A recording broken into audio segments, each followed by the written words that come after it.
She killed a baby she was watching all because I did not call her. Nonfiction. I never shared this story until recently, and it's a very dark and sad one, and it's not for everyone. Far warning. It involves the killing of an infant baby. I was going to post the text I got, but they included photos of the dead baby and some rather bad content, so I chose not to. This all happened back in 2016. I was big into charity and volunteer work back in my early 20s. This was before I lost hope in humanity as a whole, and I had caught wind of a charity event being held for a lady that needed a kidney transplant.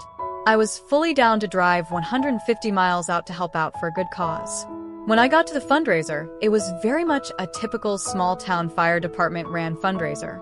There was a bingo tournament, a raffle, 50-50, and so on.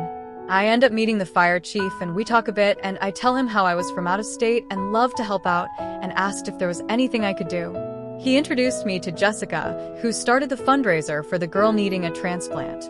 Jessica and I got along rather well, and it was probably the closest thing I ever had to a friend outside of a few overseas women I had video calls and texted with. Jessica and I worked together a lot. We helped set up 3 other fundraisers for the lady, and were able to both find a kidney donor and cover the cost of the transplant. After the last fundraiser, we mostly parted ways. Jessica lived in another state, so there was not much of a reason to do anything more together. She would text me once in a blue moon, but that was it. That was until one night a few weeks later, around 11:30, she texted me flipping out that I needed to call her. It was late, and I was tired, so I texted back, saying I would call in the morning.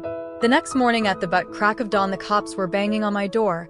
Mind you, this was only a few months after I was swatted. At the time, I did not know it was a swatting and had retained an attorney and knew not to talk to the cops, so I went back to sleep. A few hours later, I woke up and looked at my phone and saw a boatload of texts from Jessica. She was flipping out telling me to call her.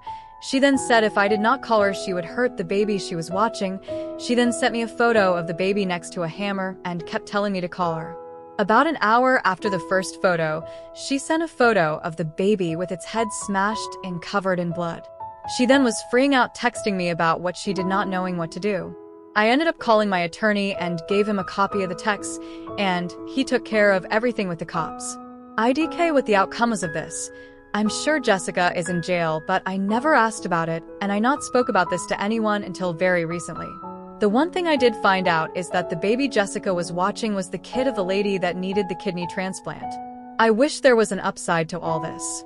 It truly was sad, and worse for Candy how she lost her kid and her husband beforehand. I do pray she is in a better place now, but IDK how she could be after losing her family. I never had any family. I could not imagine having one then losing it.